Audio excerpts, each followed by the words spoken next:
तो दे दीजिए। हाँ नहीं, वो पैसे के फोन।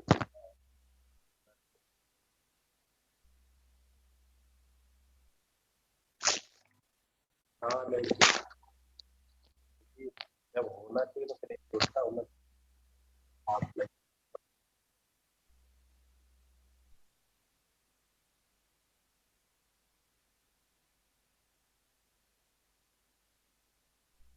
हम्म।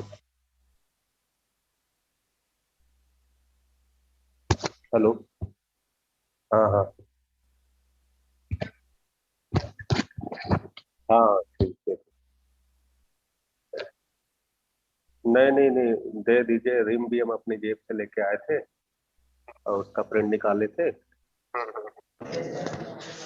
बता दीजिए।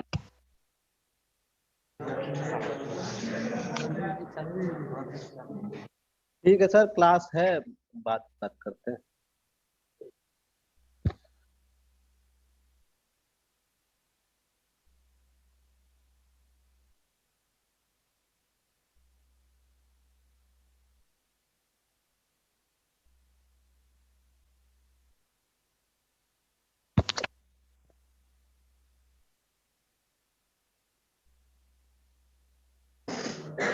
क्या पूछना मैं? आवाज आ रही मेरी सबको? Yes sir. चलिए ठीक है, तो बायोलॉजी शुरू करते हैं हम लोग। Class 10th।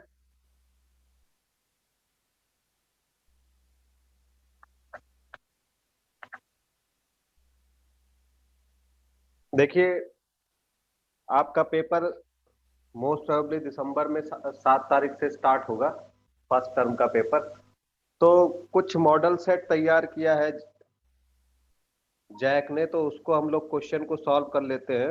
उससे हमारी भी तैयारी हो जाएगी, दूसरा एक आइडिया हो जाएगा कि क्वेश्चन कैसा आ सकता है या किस जगह से आ सकता है, किस चैप्टर से आ सकता है।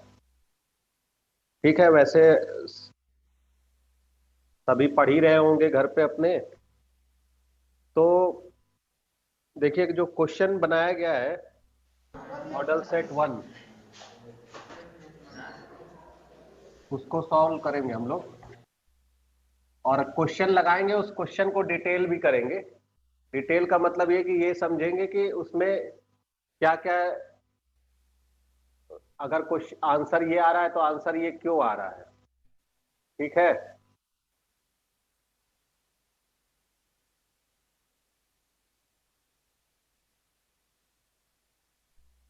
चलिए देखते हैं पहला क्वेश्चन। हाँ जी। क्वेश्चन है, अमीबा अपने किस अंग ये तो याद है, उत्पाद से भोजन ग्रहण करता है। उत्पाद बोलो उत्पाद बोलो बोलो केकरा द्वारा भोजन देखो रिकॉर्डिंग चल रही है ना। तो क्वेश्चन पूछा गया है अमीबा अपने किस अंग से भोजन ग्रहण करता है? और कूटपाद द्वारा। अब इसके ऑप्शन है मुंह, बी है केंद्रक, सी है कूटपाद और डी है खाद्य रिक्तिका।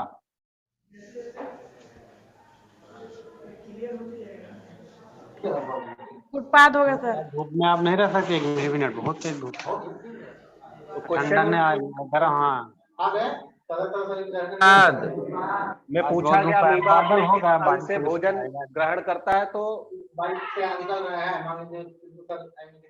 आप क्या बता रहे हैं, इसका आंसर क्या होगा? कूटपाद।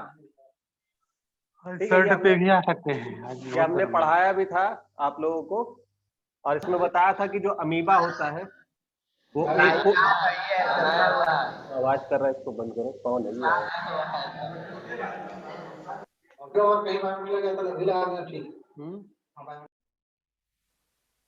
तो हमने बताया भी था कि जो अमीबा होता है उसमें इस तरीके से कूटपाद होते हैं। क्या होता है? ये एक कोशिकीय जीव है, इसमें एक केंद्रक होता है,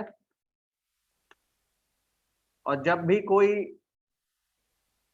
इसका भोजन इससे टकराता है तो ये अपने कूटपाद को बढ़ा देता है।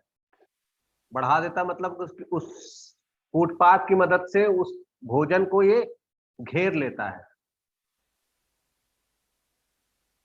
और फिर क्या करता है? इसको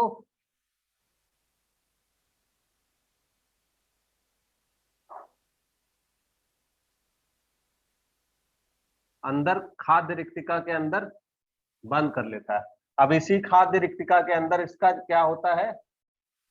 डाइजेशन होता है, यानी पाचन होता है। ये क्या है? खाद्य रिक्तिका है।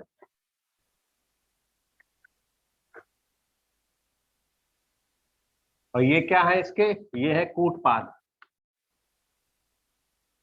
तो पूछा गया कि भोजन ग्रहण किससे करता है, तो ग्रहण करता है कूटपाद में। अगर पूछा जाता कि भोजन का पाचन किसके अंदर होता है, तो होता किसके अंदर है? खाद्य रिक्तिका के अंदर। ठीक है, अगर पाचन पूछा जाए तो खाद्य रिक्तिका के अंदर, और ग्रहण करना पूछा जाए तो कूटपाद में। ठीक है, अंतर समझ में आ गया आपको?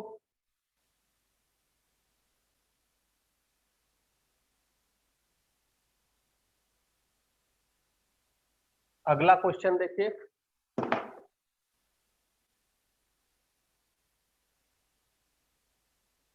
अगला क्वेश्चन है पाचन प्रक्रिया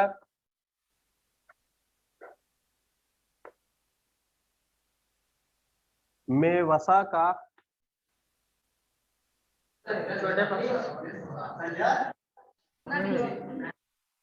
इमल्सीकरण पीत करता है सर।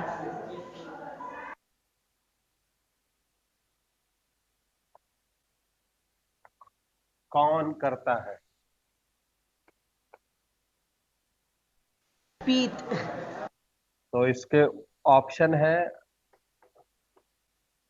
हाइड्रोक्लोरिक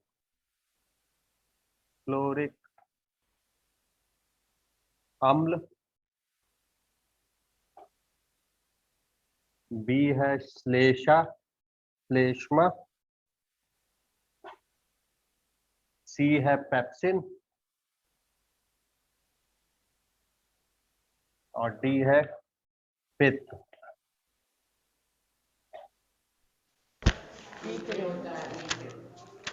तो क्या होना चाहिए इसका? पित्त। पीत होगा। ठीक है, क्योंकि देखिए हाइड्रोक्लोरिक अम्ल यानी HCl ये स्टमक यानी आमाशय से सिक्रीट होता है। श्लेष्मा यानी कि जो म्यूकस है, म्यूकस लेयर है, उसका काम क्या है? उसका काम है म्यूकस सिक्रीट करना। पेप्सिन इसका काम है प्रोटीन का डाइजेशन करना, जबकि पित्त जो है, पित्त किसे कहते हैं? Gall bladder.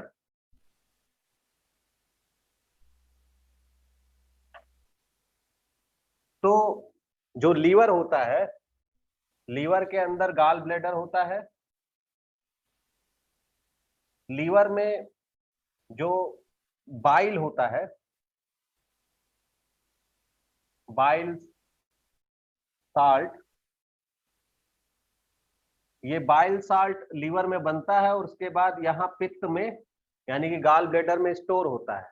और जब भी भोजन जिसमें वसा होता है वो जब छोटी आंत में आता है, छोटी आंत का मतलब यह है क्षुद्रार्थ में, जब वो क्षुद्रार्थ में आता है तो ये जो पित्त है यहां से बाइल साल्ट को रिलीज करेगा।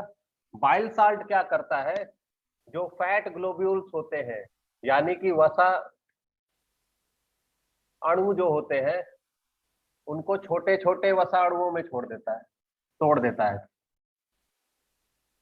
उनको छोटे वसा अणुओं में, जो बड़े या बृहद वसा अणु होते हैं उनको छोटे वसा अणुओं में तोड़ देता है। कौन तोड़ता है? Bile salt. और बाइल सॉल्ट किससे निकलता है? पित्त से। ठीक है, तो इसका उत्तर क्या होगा? पित्त। इसी को तोड़ने को यानी वसा बड़े वसा अणुओं को छोटे वसा अणुओं में तोड़ना, ये क्या कहलाता है? ये कहलाता है इमल्सीकरण। ठीक है, ये भी बहुत इंपॉर्टेंट है। चलिए आगे बढ़ते हैं।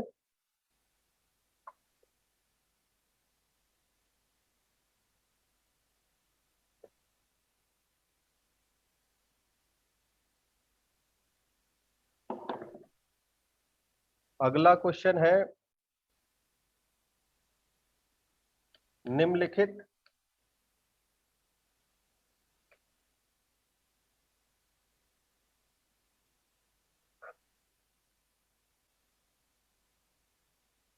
में किस जीव में स्वपोषी पोषण होता है? हरे पेड़ पौधे में होता है। हरे पेड़ पौधे, कोष्ठ में आम।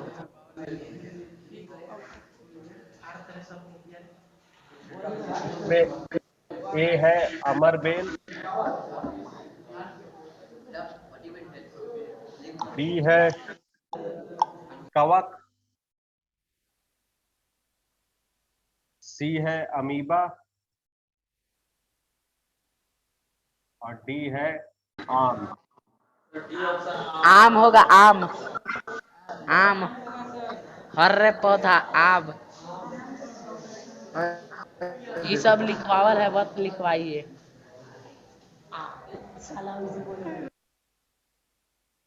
तो आम क्यों होगा? अमरबेल क्यों नहीं होगा? ये भी तो हरा पेड़ पौधा है। सर हरे पेड़ पौधे हैं लेकिन अमरबेल वो पेड़ पौधे के सहारा से चलता है। तो इसको क्या कहते हैं? परपोषी सर। कोसी हो जाएगा। ठीक है, तो ये होता है परपोषी, परपोषी, ये भी होता है परपोषी, परपोषी, ये भी परपोषी, और अमीबा होता है स्वपोषी। तो इसका उत्तर हो जाएगा आम। आम होगा, आम। आम होगा।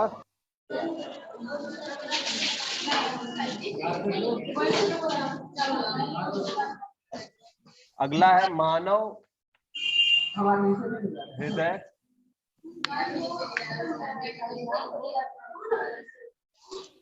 मानव हृदय में कितने कोष्ठ खाली अंधेरी ये के साथ मैथुन प्रक्रिया चालू कर देंगे पूरा होते हैं? तेरे पलवा 4 कोष्ठक होते हैं। ए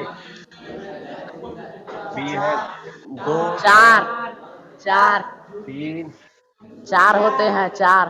चार। तो मानव हृदय में चार होते कौन कौन से? चार होते हैं। कौन कौन से? मायालिंद बायालिंद दायालिंद, बाया।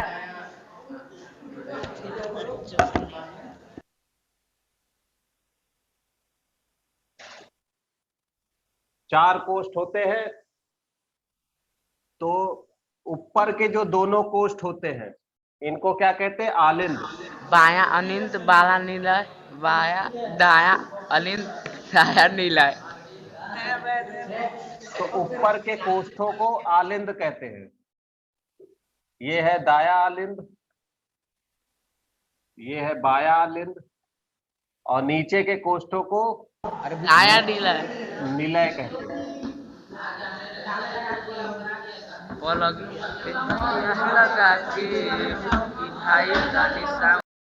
ये हो गया दाया निलय और ये हो गया बाया निलय। ठीक है। तो चार कोष्ठों में बटा होता है मानव का हृदय। दो आलिंद ऊपर और दो निलय नीचे। दाया आलिंद, बाया आलिंद, दाया निलय, बाया निलय। ठीक है। इसीलिए एक बार इसमें रक्त जो है वो अशुद्ध रक्त आता है और वो अशुद्ध रक्त फिर हृदय से होता हुआ फेफड़ों में जाता है और फेफड़ों में शुद्ध रक्त होते हुए फिर वापस से हृदय में आता है। तो इस तरीके से दो बार हृदय में रक्त आता है। इसलिए इसमें कैसा सर्कुलेशन होता है? इसमें डबल सर्कुलेशन होता है, यानी जो सर्कुलेशन है वो दो बार होता है। ये भी पूछा जाता है कि डबल सर्कुलेशन किसमें होता है? तो डबल सर्कुलेशन मानव हृदय में होता है।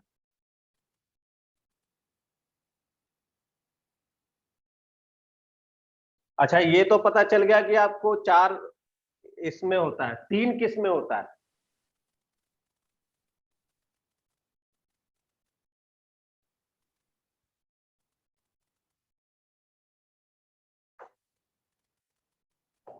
इनको अनम्यूट करो, बताएंगे। तीन किस में होता है? मानव हृदय तो चार वाला होता है। तीन और दो ये किस में होता है? कोई बताएगा? सर दो मछली में होता है। दो मछली में होता है। तीन किस में होता है? सर नहीं पता है। तीन मेढक में होता है।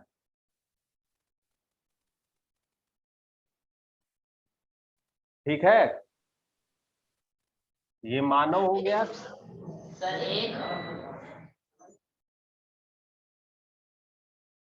एक जो होता है वो प्रिमिटिव कॉर्डेट में होता है, जैसे इसमें पाया जाता है एम्फिऑक्सिस में।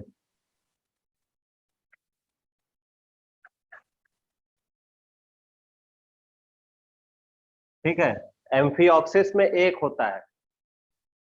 मछली में यानी फिश में दो होता है। कुछ फिश हैं जो कि लंग फिश कहलाती हैं, उनमें तीन भी होता है, लेकिन जनरली मछली में दो होता है। मेढक में यानी जो एम्फीबिया वाले हैं, मेढक है और सैलामेंडर है, इनमें क्या होता है? तीन होता है। और थ्री इसमें 3.5 होता है। 3.5 भी किसी में होता है। किसमें होता है? Hello sir. हाँ, 3.5 किसमें होता है? पहली बार सुन रहे हैं सर। जो रेप्टाइल है यानी सरीसृप। सरीसृप में कौन आते हैं? सांप और छिपकली। इनमें क्या होता है? 3.5 होता है। ठीक है, ये भी याद कर लो। 3.5 सांप और छिपकली में होता है, और जो मगरमच्छ होता है उसमें 4 होते हैं। तो मानव के साथ साथ मगरमच्छ, हवेल, इसके अलावा पक्षी, जितने भी पक्षी होते हैं उनमें भी 4 होता है। सर हवेल में भी होता है। वेल तो मैमल है ना, तो उसमें भी होता है 4। जितने भी मैमल होंगे, जितने भी पक्षी होंगे, बर्ड्स होंगे, उनमें 4 होगा। बाकी सरीसृप में 3.5 होगा, सिर्फ मगरमच्छ को छोड़ के। मगरमच्छ में 4 होता है।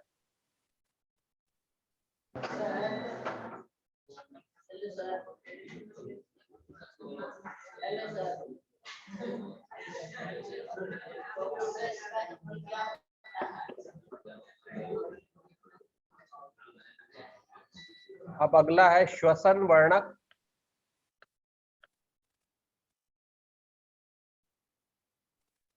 किसे कहते हैं?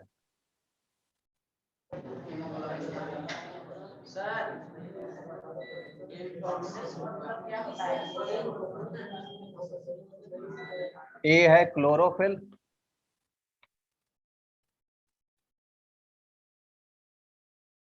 बी है हीमोग्लोबिन,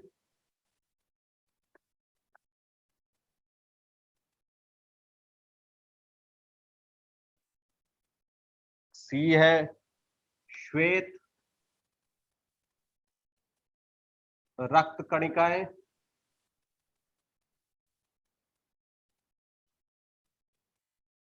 और डी है प्लेटलेट्स।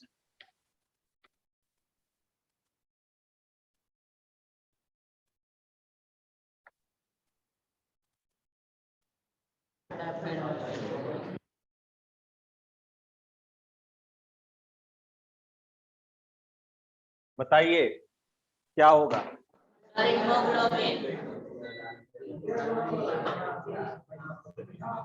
तो इसका क्या होगा? हीमोग्लोबिन। हाँ, हीमोग्लोबिन मनुष्यों में होता है, क्लोरोफिल होता है पेड़ों में। इसमें बताया नहीं कि आवाज नहीं आ रही तुम्हारी।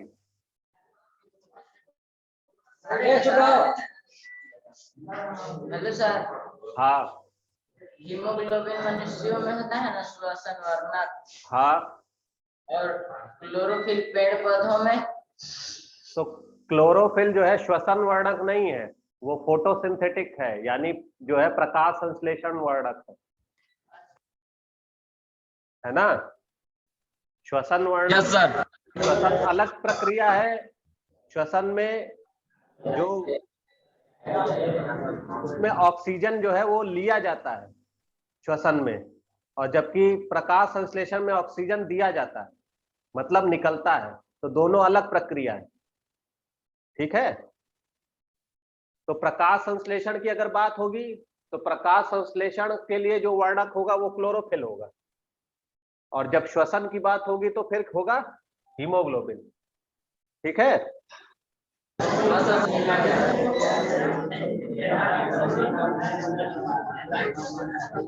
देखिए, जो हीमोग्लोबिन होता है, हीमोग्लोबिन में आयरन होता है जो कि फेरस की फॉर्म में होता है, और इससे जो है 4 रिंग लगी होती है।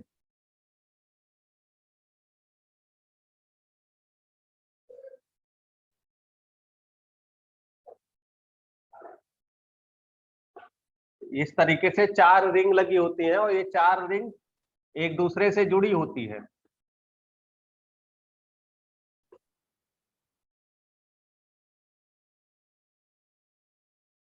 इस तरीके से, और एक हीमोग्लोबिन मॉलिक्यूल 4 ऑक्सीजन को ले सकता है।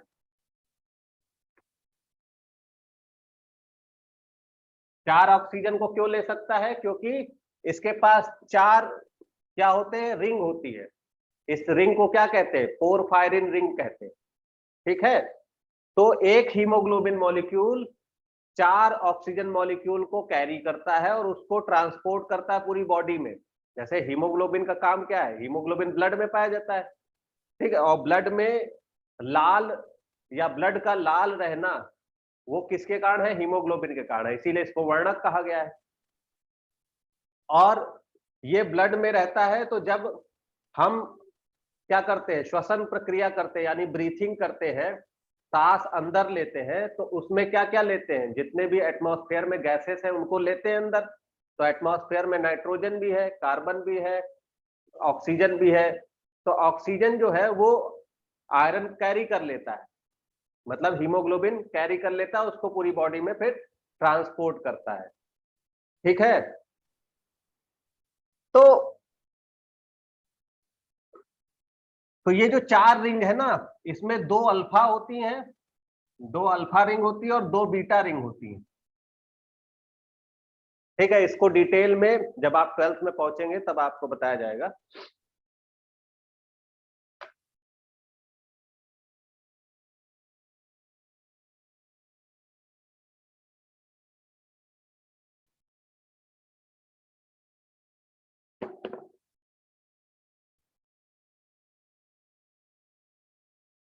अगला है उत्सर्जन तंत्र की क्रियात्मक इकाई।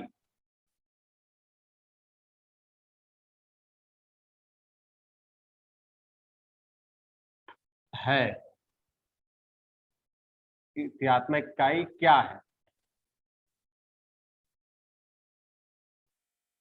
ए है वायु कूपिका, बी है वृक्क, सी है वृक्काणु और डी है कोशिका गुच्छ।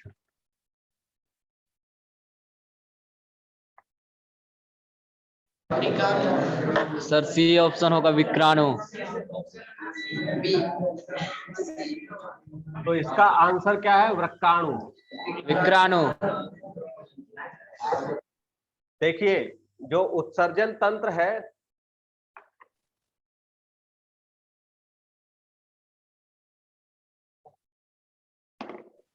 उत्सर्जन तंत्र कैसे बना है, उत्सर्जन तंत्र में क्या होती, किडनी होती है, यानी वृक्क होता है, बीन शेप,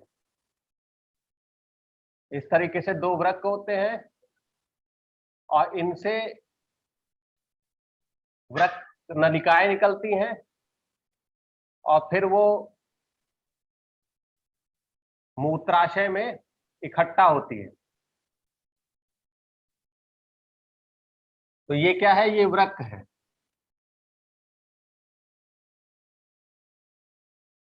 और ये है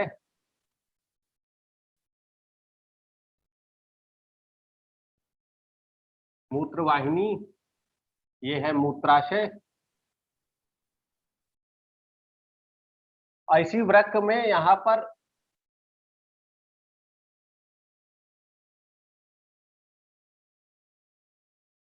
पिरामिड नुमा संरचनाएं होती हैं और इसी में वृक्काणु होते हैं।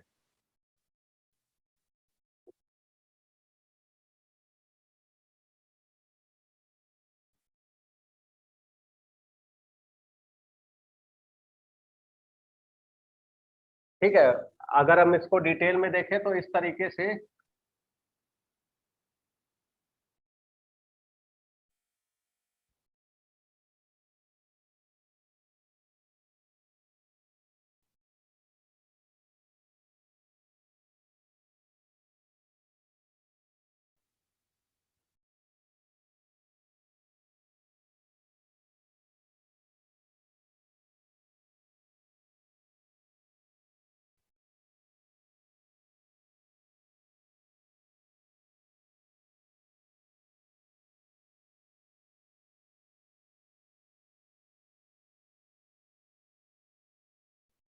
ये वृक्काणु की संरचना है।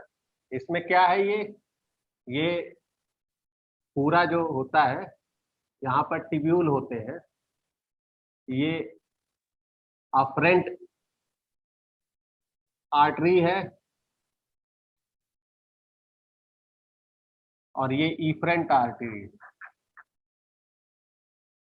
ये बाउमन कैप्सूल कहलाता है, बाउमन संपुट कहते हैं इसको, ठीक है। ये क्या है, ग्लोमेरुलस है।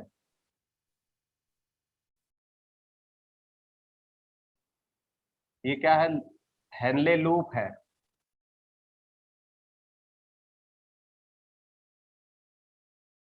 ये जो नीचे है ये पीसीटी कहलाता है और ये डीसीटी कहलाता है, यानी प्रॉक्सिमल कन्वोल्यूटेड ट्यूब्यूल और डिस्टल कन्वोल्यूटेड ट्यूब्यूल, और ये है कलेक्टिंग ट्यूब्यूल, ठीक है। हिंदी में आपको पता होगा क्या होता है इसको, क्या कहते हैं। तो जो ब्लड होता है वो अफरेंट आर्टरियोल से आता है ग्लोमेरुलस में, ग्लोमेरुलस और फिर बाउमन कैप्सूल के अंदर कई सारे प्रेशर होते हैं। उन प्रेशर के कारण क्या होता है, यहाँ पर फिल्ट्रेशन होता है और फिल्टर होने के बाद जो भी चीजें जरूरी होती है वो वापस से एब्जॉर्ब हो जाती है, और जो नॉन एसेंशियल चीज है या जिनकी जरूरत नहीं है वो यहाँ से फिल्टर होते हुए यहाँ कलेक्टिंग ट्यूब्यूल से होते हुए फिर वो मूत्रवाहिनी, मूत्रवाहिनी से होते हुए मूत्राशय, और फिर जो है बाहर निकल जाते हैं मूत्र मार्ग से। तो इस तरीके से मेन क्या है, जो यूनिट क्या है, यूनिट है नेफ्रॉन। नेफ्रॉन यानी कि वृक्काणु, इसको क्या कहते हैं, नेफ्रॉन। तो उत्सर्जन तंत्र की क्रियात्मक इकाई क्या है, नेफ्रॉन। वायु कूपिका क्या है, ये कहाँ पाई जाती है, ये एल्वियोलाई कहते हैं इनको। ये श्वसन यानी कि फेफड़ों में पाई जाती हैं।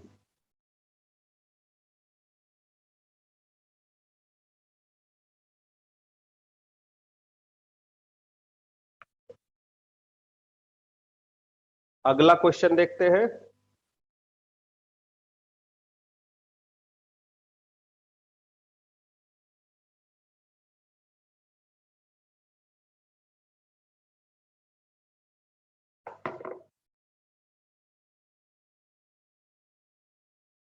वृक्क की क्रियाशीलता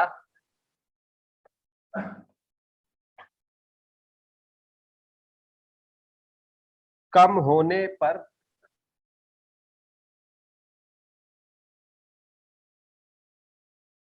रक्त को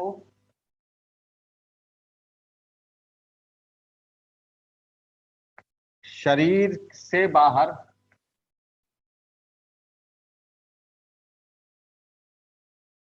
निकाल कर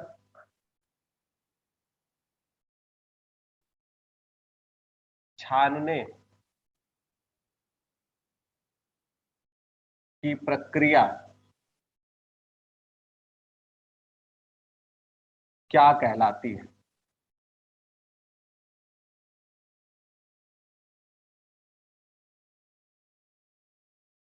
इसके ऑप्शन है मूत्र का बनना,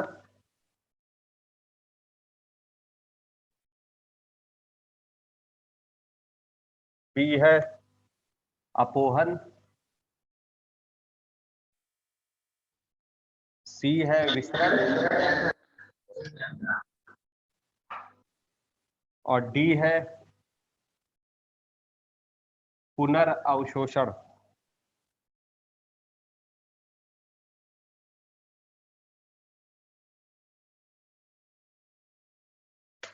बताइए, वृक्क की क्रियाशीलता कम होने पर रक्त को शरीर से बाहर निकालकर छानने की प्रक्रिया क्या कहलाती है।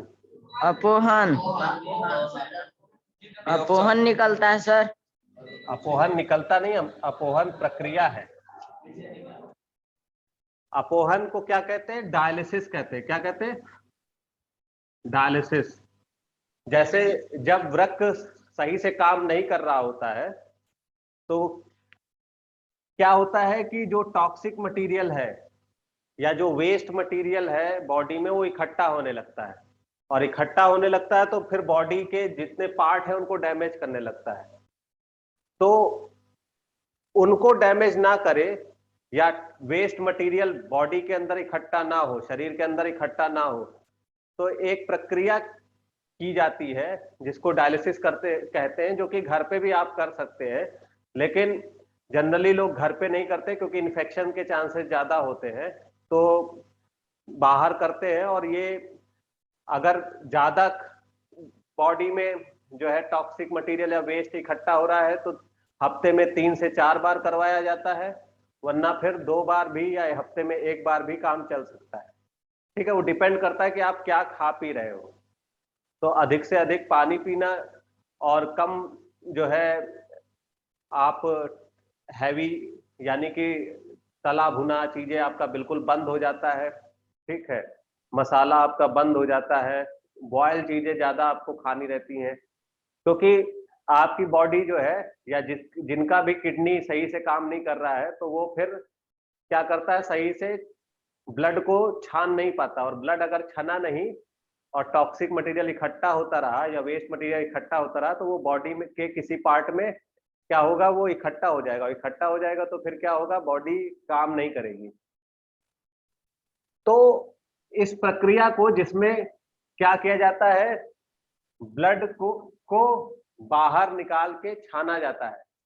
ठीक है, उसको क्या कहते हैं, अपोहन या डायलिसिस। जबकि मूत्र का बनना ये बॉडी के अंदर होता है, यानी शरीर के अंदर का काम है।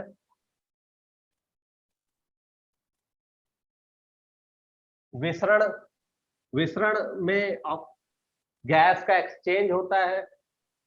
ठीक है, तो ये तो नहीं होगा। जो पुनर्अवशोषण है ये तो तब होता है जब जो है किडनी से ब्लड फिल्टर होता है, फिल्टर होने के बाद जब जो भी ग्लूकोज अगर आ गया, सोडियम आ गया, पोटेशियम आ गया या फिर कोई और आयन आ गया जो कि जरूरी है बॉडी के लिए, तो उसका वापस से अवशोषण हो जाना, उसको कहते हैं पुनर्अवशोषण। ठीक है, जबकि डायलिसिस में जो कि टॉक्सिक वेस्ट होते हैं उनको रिमूव किया जाता है ब्लड से, शरीर के बाहर निकाल के। ठीक है,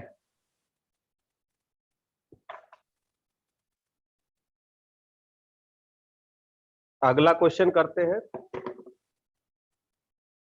अगला क्वेश्चन है, जनन की मूल घटना क्या है?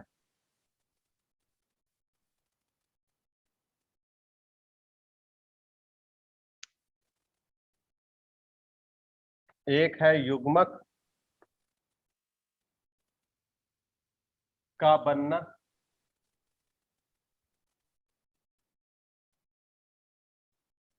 बी है युग्मनज का बनना, सी है डीएनए की प्रतिकृति बनना, और डी है भ्रूण का बनना।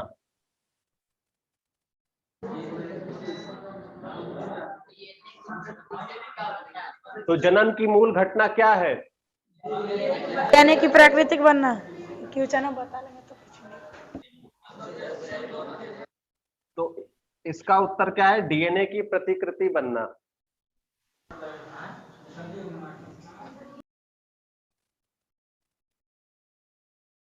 समझ में आया? देखिए, इसको क्या है कि जनन में हमने बताया था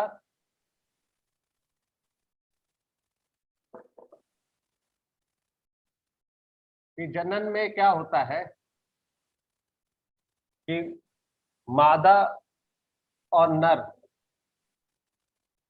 उनसे मादा गैमेट या युग्मक और नर युग्मक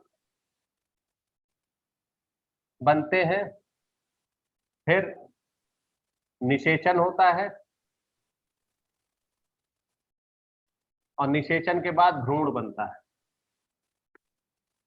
ठीक है, ये सिंपल प्रक्रिया है। लेकिन जब नर युग्मक या मादा युग्मक बनते हैं तो उसमें होता क्या है? उसमें होता है मियोसिस। ठीक है, और मियोसिस से पहले एक फेज होती है इंटरफेज।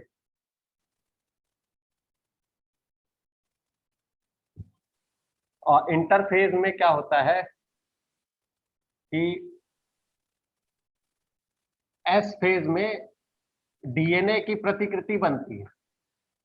एक डीएनए से 2 डीएनए बन जाते हैं। ठीक है, यानी रेप्लिकेशन होता है। तो अगर डीएनए की प्रतिकृति ना बने तो क्रोमोसोम डबल होंगे ही नहीं। क्रोमोसोम यानी क्रोमेटिड जो है वो डबल नहीं होंगे, और अगर डबल नहीं होंगे तो फिर बराबर बराबर भागों में बटेंगे नहीं। इसलिए डीएनए की प्रतिकृति बनना यानी डीएनए का रेप्लिकेशन होना, ये एक मूल प्रक्रिया है। जैसे अभी भी आपको समझ में नहीं आ रहा होगा, ऐसे सर एक क्वेश्चन है, एक क्वेश्चन है। हाँ बताओ। मैथुन प्रक्रिया किसे कहते हैं? अरे मैथुन प्रक्रिया का मतलब ये है कि मैथुन 2 तरीके से होता है। या तो आप इंटरकोर्स करो, ठीक है, या फिर जो है आप अपने इच्छा से कभी जो है इजैकुलेशन कर लो, तो उसको मैथुन कहते हैं। ठीक है, और ये क्वेश्चन आता नहीं है, फालतू के क्वेश्चन मत पूछा करो। जो क्वेश्चन इंपॉर्टेंट है वो क्वेश्चन पूछो। ये पूछ सकते हो स्पर्म कैसे बनता है, ये पूछ सकते हो सीमेन क्या होता है, ये सब क्वेश्चन पूछा जाता है। तो देखिए, ये हम कह रहे हैं डीएनए क्या है? डीएनए है आनुवांशिक इकाई। सबको पता है कि आनुवांशिक इकाई डीएनए है, और यही डीएनए आगे चल के क्या बनता है? क्रोमोसोम। सिंपल ऐसे समझिए कि डीएनए से बनना है क्रोमोसोम। ठीक है, और क्रोमोसोम ही निषेचन में ट्रांसफर होते हैं, इसके अलावा कुछ नहीं ट्रांसफर होता है। ठीक है, तो अगर डीएनए डुप्लीकेट नहीं होगा या डीएनए की प्रतिकृति नहीं बनेगी, यानी क्रोमोसोम जो है वो क्रोमेटिड्स में डिवाइड नहीं होगा, तो फिर ये निषेचन का कोई मतलब नहीं रह जाएगा। ठीक है, तो इसीलिए डीएनए की प्रतिकृति बनना मेन प्रोसेस है जनन का। ठीक है,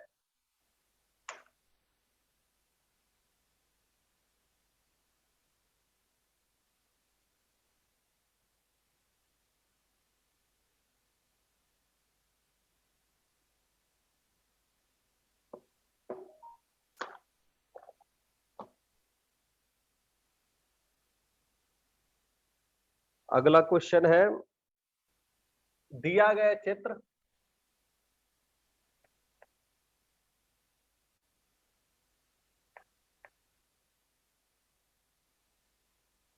किस प्रकार का जनन दर्शाता है?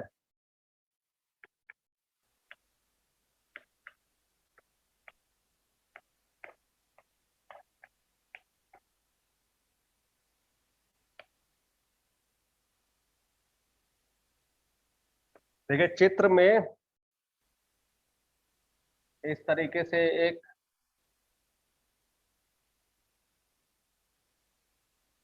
कोशिका है, उसके अंदर कई सारे न्यूक्लियस दिख रहे हैं।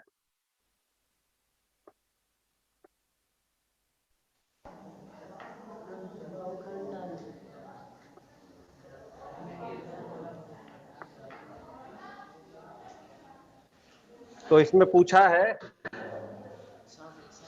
कि ये किस तरीके का जनन है? बहुखंडन। इसका ऑप्शन है बहुखंडन, सही है सर, बहुखंडन। बी है मुकुलन, सी है विखंडन, और डी है पुनरुद्भवन। यापू बहुखंडन। हेलो सर, हाँ, सबका एक एक उदाहरण दीजिएगा सर। ये तो तुम लोग को बताना चाहिए, पहला चैप्टर है, हम तो बता देंगे, पहले आप लोग ट्राई करिए। पहले ये बताइए बहुखंडन क्या है। बहुखंडन तो है, लेकिन ये बहुखंडन कैसे है?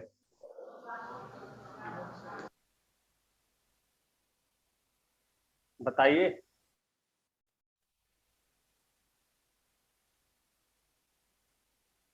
बहुखंडन का मतलब ये है मल्टीपल फिशन, तो क्या कहते हैं? Multiple fission. इसमें क्या होता है कि जो एक सेल है, मान लीजिए ये एक कोशिका है, उसके अंदर ये न्यूक्लियस है, ठीक है। अब ये जो न्यूक्लियस है ये कई बार डिवाइड होगा, एक से 2 बनेगा, 2 से 4 बनेगा, 4 से 8 बनेगा, इस तरीके से ये डिवाइड होना शुरू होगा। और डिवाइड होने के बाद ये क्या होगा, एक एक किनारे किनारे इकट्ठा हो जाएंगे, 1 2 3 4 5 6 7 8, ठीक है। इस तरीके से मान लो कि इकट्ठा हो गए। अब इकट्ठा होने के बाद इनके ऊपर लेयर बन जाती है, यानी मेम्ब्रेन बन जाती है इस तरीके से, और फिर ये टूट जाते हैं। अब इस तरीके से, क्योंकि ये 8 न्यूक्लियस थे और 8 न्यूक्लियस के ऊपर 8 बार ये टूट गए, तो ये क्या बने, 8 सेल बन गए, 8 डॉटर सेल। तो 8 डॉटर सेल बनी, क्यों बनी? क्योंकि इनका डिवीजन हुआ, 1 time mitosis, second time mitosis, third time mitosis. तो 1 से 2 बनी, 2 से 3, 2 से 4, 4 से 8, इस तरीके से डिवाइड होती जाती है। इस तरीके के फिशन को विखंडन कहते हैं, बहुखंडन कहते हैं। और ये किसमें पाया जाता है? फंजाई में, कवक में। जितने कवक है अधिकतर उनमें क्या होता है, बहुखंडन होता है। और अगला उदाहरण बताइए, मुकुलन क्या है? ये क्या है?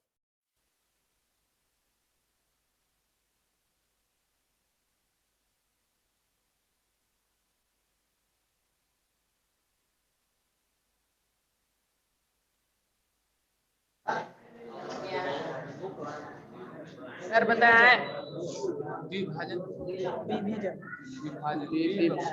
मुकुलन। मुकुलन क्या है? मुकुलन का मतलब होता है बडिंग। उभार को मुकुल कहते हैं। यह मुकुल विकसित होकर नए जीवों की हाँ, तो बडिंग का मतलब ये मुकुल, ये बनाएगा बड, यानी मुकुल बनाएगा। सर सर बोले।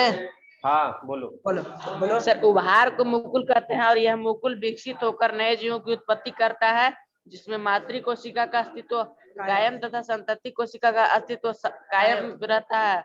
तो ऐसी जनन क्रिया को मुकुलन कहते हैं। किसमें पाया जाता है? उदाहरण? हाइड्रा में गन्ना, हाँ ठीक है, बहुत बढ़िया। केतारी, इसमें इष्ट में भी होता है सर। हाँ, जो हाइड्रा होते हैं उसमें इस तरीके से बड का निर्माण होता है, इसको मुकुल कहते हैं। और ये बड जो है ये टूट के नया हाइड्रा तैयार कर लेता है, ठीक है। विखंडन, विखंडन सिंपल प्रोसेस है, फिशन। अब ये कुछ भी हो सकता है, विखंडन में कई सारी प्रक्रिया है, जैसे बाइनरी फिशन। बाइनरी फिशन समझ में आ जाता है आपको? बाइनरी फिशन किसमें होता है? जैसे अमीबा में होता है, पैरामीशियम में होता है। पैरामीशियम इस तरीके से होता है, ये 2 भागों में इस तरीके से टूट जाता है, और ऊपर वाला भाग एक अलग पैरामीशियम बना देता है, नीचे वाला भाग अलग पैरामीशियम बना देता है। तो इसको कहते हैं बाइनरी फिशन। पुनरुद्भवन यानी रीजनरेशन।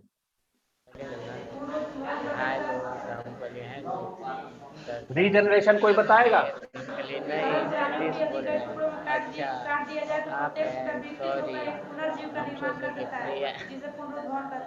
हाँ, बहुत बढ़िया। तो पुनरुद्भवन का मतलब ये है कि अगर कुछ जीव अपने खोए हुए अंगों को फिर से उगा लेते हैं तो ऐसी जनन क्रिया को पुनरुद्भवन कहते हैं। हाँ, तो बहुत सारे जीव हैं जिनमें कोई भी पार्ट अगर टूट जाए तो वापस से वो रीजनरेट हो जाता है। जैसे छिपकली है, छिपकली की पूंछ जो है अगर वो गिर जाए, और गिरती क्यों है, जैसे जब उसको ज्यादा तेज भागना होता है या उसको लगता है डेंजर में है या कोई पीछा कर रहा होता है, तो वो अपना खुद ही तोड़ देती है और भाग लेती है, क्योंकि अगर पूंछ के साथ भागेगी तो उतनी तेज नहीं भाग पाएगी। लेकिन उसको पता है कि ये वापस से रीजनरेट हो जाएगी, यानी फिर से जो है ग्रो कर जाएगी, इसलिए वो उसको तोड़ देती है। इसी तरीके से एक जीव होता है प्लेनेरिया, ठीक है, जो कि प्लेटी हेलमेंथ में पाया जाता है। वो उसका कोई भी पार्ट अगर ब्रेक हो जाए, टूट जाए, तो भी उसका रीजनरेशन हो जाता है। इसके अलावा अमीबा है, अमीबा का भी कोई भी पार्ट अगर टूट जाए तो वो वापस से बन जाता है। तो कई सारे जीवों में रीजनरेशन की प्रक्रिया होती है, यानी पुनरुद्भवन की प्रक्रिया होती है।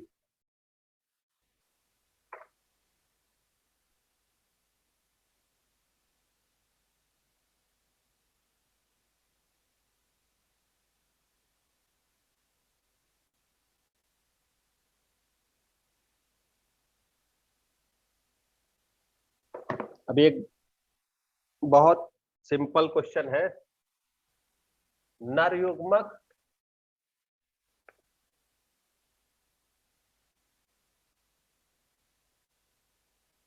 तथा मादा युग्मक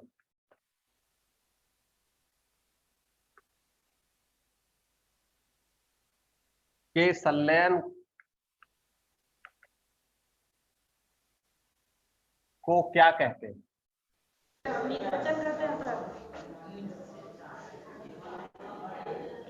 जोर से। तो इसको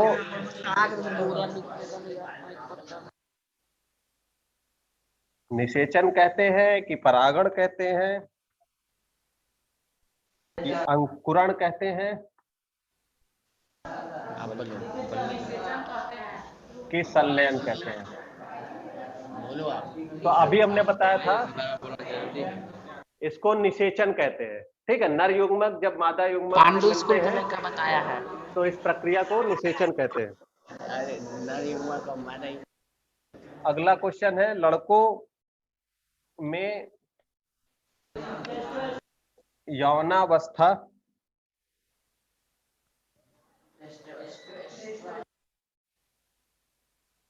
के लक्षणों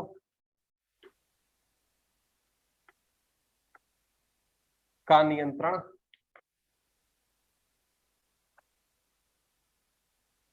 कौन हार्मोन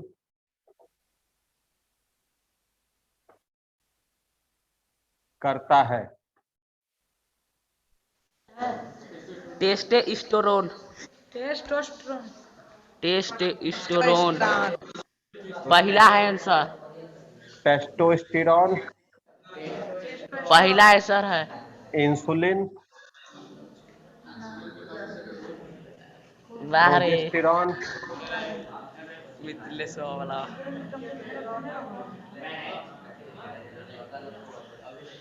पहला है सर। है सर हो रही है तब।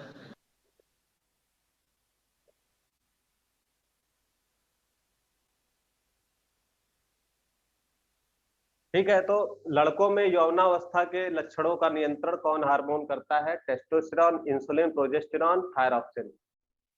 तो सबका जवाब आ गया है टेस्टोस्टेरॉन। अच्छा ये बताइए, लड़कों का तो पता है, लड़कियों में कौन करता है? एस्ट्रोजन। तो लड़कियों में करता है एस्ट्रोजन। एस्ट्रोजन हार्मोन रहता है। और फिर ये प्रोजेस्टेरॉन, फिर रिलैक्सिन। ये क्या करता है? प्रोजेस्टेरॉन क्या करता है? Progesterone oestrogen. नहीं, प्रोजेस्टेरॉन किसमें पाया जाता है? प्रोजेस्टेरॉन नर हार्मोन है कि मादा? मादा में मादा में क्या करता है ये?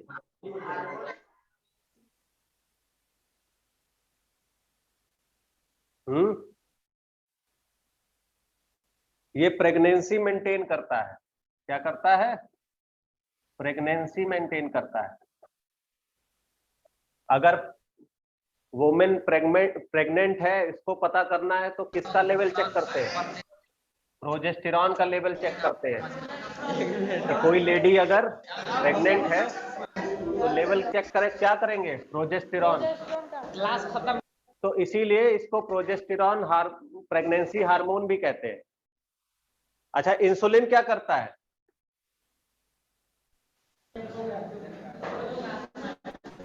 इंसुलिन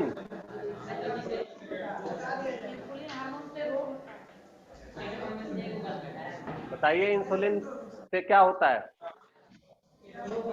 या कहां से निकलता है? नाम करवाइए सर।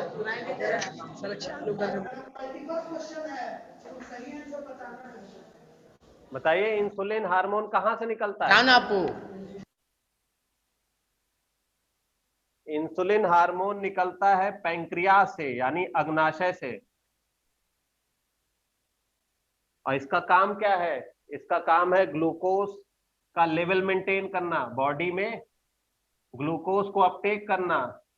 जो एक्सेस ग्लूकोज है उसको ग्लाइकोजन में कन्वर्ट करना।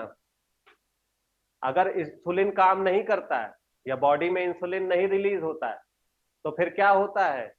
फिर डायबिटीज होती है। क्या होती है? डायबिटीज, जिसको मधुमेह कहते हैं। इसको क्या, अगर नहीं रिलीज हुआ या सही काम नहीं कर रहा है तो इसको क्या कहेंगे? मधुमेह। कौन सा रोग होगा? शुगर भी कहते हैं सर। मधुमेह, यानी ब्लड शुगर बढ़ जाता है, डायबिटीज हो जाता है। किडनी रोग भी कहा जाता है सर। थायरॉक्सिन क्या करता है? थायरॉक्सिन कहां से निकलता है?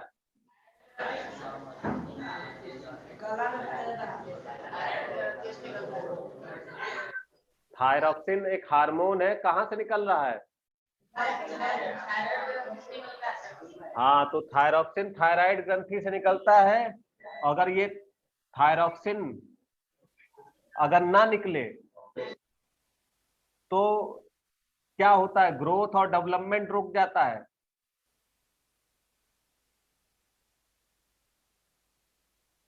वृद्धि और विकास दोनों जो है वो बंद हो जाते हैं।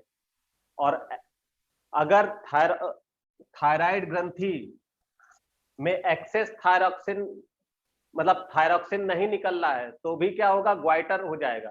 क्या हो जाता है? घोंगा हो जाता है। तो क्योंकि सोडियम की कमी हो जाती है, और सोडियम की कमी होगी तो थायरॉक्सिन बन नहीं पाएगा। जब थायरॉक्सिन नहीं बनेगा तो फिर क्या होगा? वहां पर ज्यादा काम होगा, और काम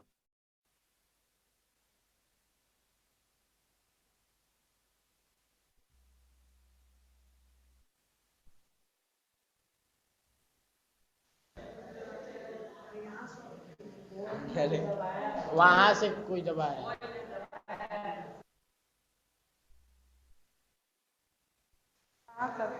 तू दबाया। अरे यहाँ से नहीं है। नहीं वहां से नहीं है।